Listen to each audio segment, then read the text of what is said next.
A day after his brother's parole bid was denied, today it's Lyle Menendez's turn to try to convince the parole board he deserves to be released. I'm Chip Yost. We'll have that story coming up.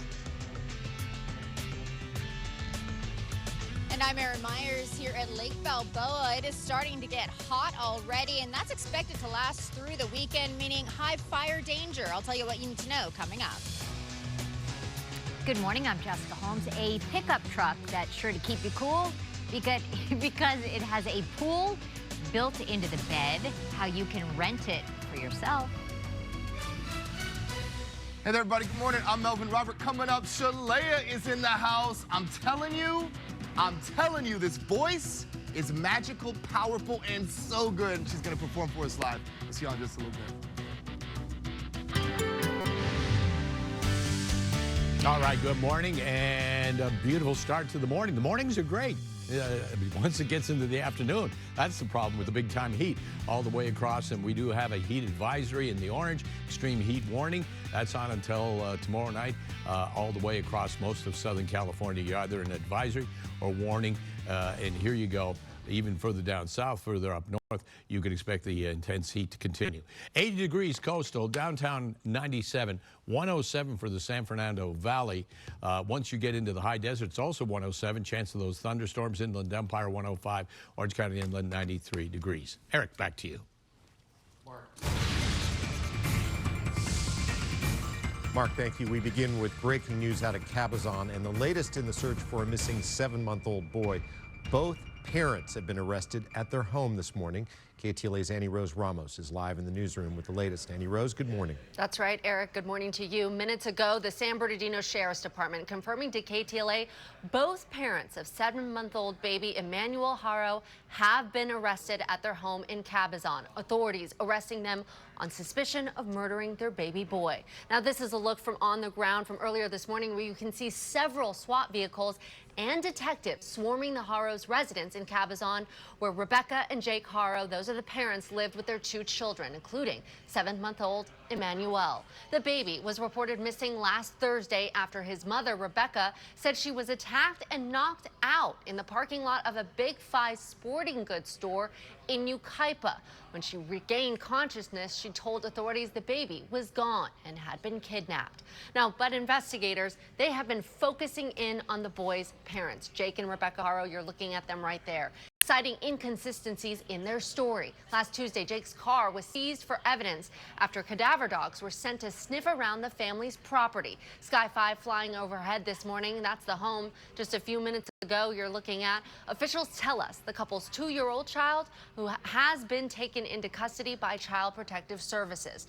Now, back in 2018, this is important here because Jake Haro was arrested after a baby girl was admitted to the hospital with multiple broken bones. He pled guilty in this case in 2018 to child cruelty and was sentenced to 180 days in jail on a work release program and ordered to attend a child abuser program.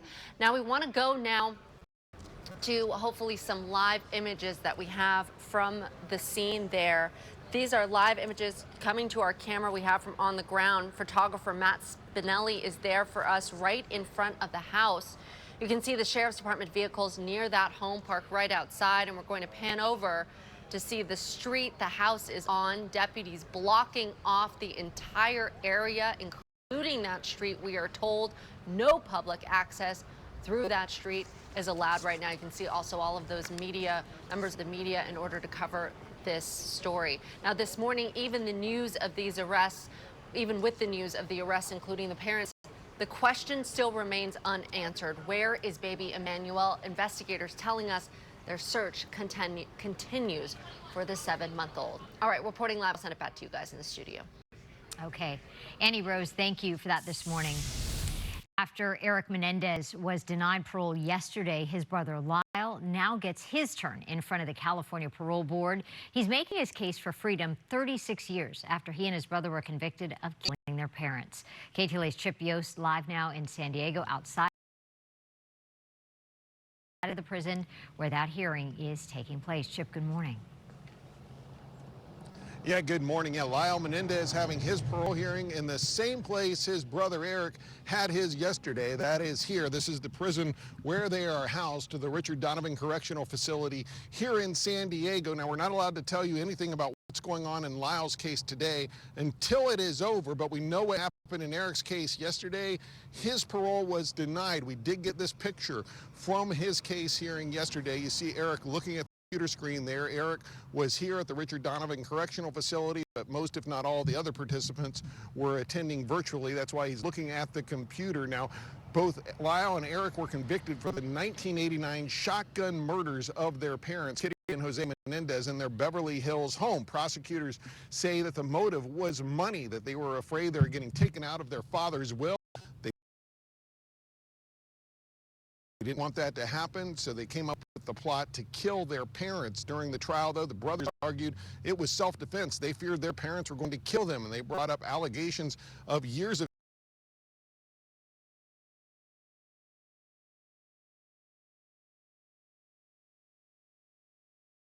sexual abuse against their father, saying their father had sexually abused both of them for years, and the motive was self-defense. A lot of what happened in that murder and the motives behind it, the discussion came up during the parole board hearings, and there was a reporter inside or on the Zoom or whatever it was they were using to watch it. There was only one reporter allowed to watch the proceedings, and he put out notes as it was going on, and there were some very interesting discussions during that hearing. Let's put some of up what happened as far as why Eric bought the guns. That came up. Why did you buy the guns that were used to kill your parents? Eric responded, "My purpose in getting the guns was to protect myself in case my father or my mother came at me to kill me, or my father came in the room to rape me. That is why I bought the guns."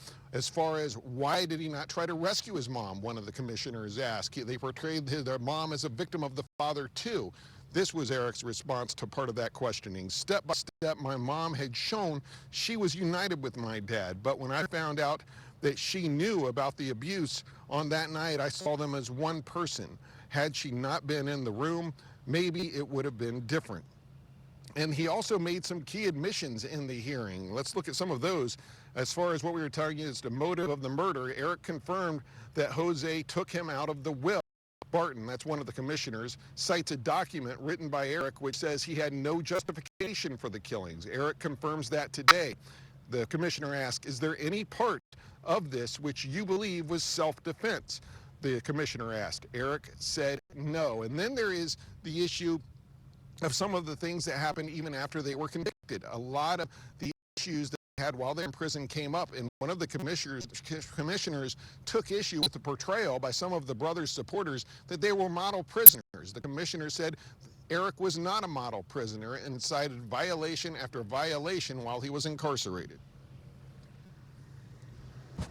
They talked about the fact that he was involved in a tax fraud scheme, a gang membership, violence, drug use, misuse of state computers, and inappropriate contact with visitors. Eric was, in the end, denied parole. He can try again in 3 years or possibly sooner if he takes some other steps. As for his brother, his hearing is going on today. He could possibly get parole granted, but if that happens, it would go to Governor Newsom's desk, and Governor Newsom would have the final say. Yesterday, after news broke that Eric had been denied parole, but there was still a possibility Lyle could get it, the governor was asked about the case. Here's a little of what he had to say. I look at anywhere from 20 to 45 cases every single week. This will be one of many cases if they move forward and recommend their parole. If they reject it, it's an academic exercise, and then they will determine whether or not they go back in front of the parole board in 1 year, 2 or 3 years. That's their determination. As for what's going to happen today, I am not going to predict a timeline as to how long today's hearing might last. We were told before yesterday's hearing these typically last anywhere from 2.5 to 5 hours, usually at the most. Yesterday's hearing with Eric Menendez went nearly 10 hours. Part of that is because he had a lot of family members that wanted to speak on his behalf. These are family members that were also family members of the victims. Family members of the victims are allowed to speak at these parole hearings, but in this case, the family members of the victims, also family members of Eric and Lyle, they support Eric and Lyle being released, and we expect those family members to speak again today, so it could be a very long hearing, a very long day.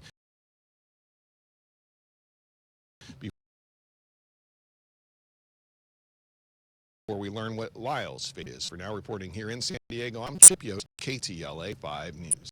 Okay, Chip, thank you. We'll continue to check in with Chip throughout the day. Well, this heat wave that we've been dealing with is just not letting up. Firefighters across Southern California are going to be on high alert through the weekend due to an increased risk of fire danger. KTLA's Aaron Myers is live in Lake Balboa, where it has to be pretty warm already this morning. Good morning, Aaron.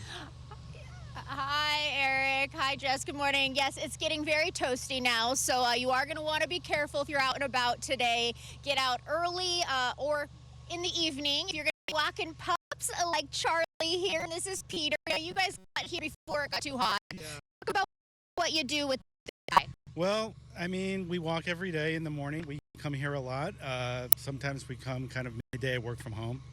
So this weather's just been crazy. So we just got to get out of here early, and he loves it. So, and then he's inside the rest of the day. Does he chase the ducks while he's out here? Well, more the squirrels than the ducks. He knows he can't catch them. So, so you guys will be inside. How long have you lived out this way, and how does this compare? That's a good question. Like, I've been living in the Valley since '09. I've been in LA for a little longer, but I've noticed a real change in the weather over the years. It's just like summer starts later, it gets hotter, and it's more intense, and it stays longer. So we're just kind of, I feel like we're in for it until like October or something like that. Doing what we can to stay cool. We'll let you guys continue your walk before it gets too hot for him. But I also want to mention the ducks back here real quick, guys. They were all in the shade earlier, and then we saw one lead them away into the sun, and then they started to come back. So even the ducks realize you should be in the shade, under the tree, in the water. But there is an extreme heat warning in effect for much of the area until tomorrow night. So you are going to want to take those precautions. Drink lots of fluids. Stay inside if you can, especially during the hottest parts of the day. So avoid strenuous activities outdoors during those times. Wait till early morning or the evening when it cools off a bit. Of course, do not leave young children and pets unattended in vehicles. Now take a listen, though. We talked to another couple who's visiting from Northern California.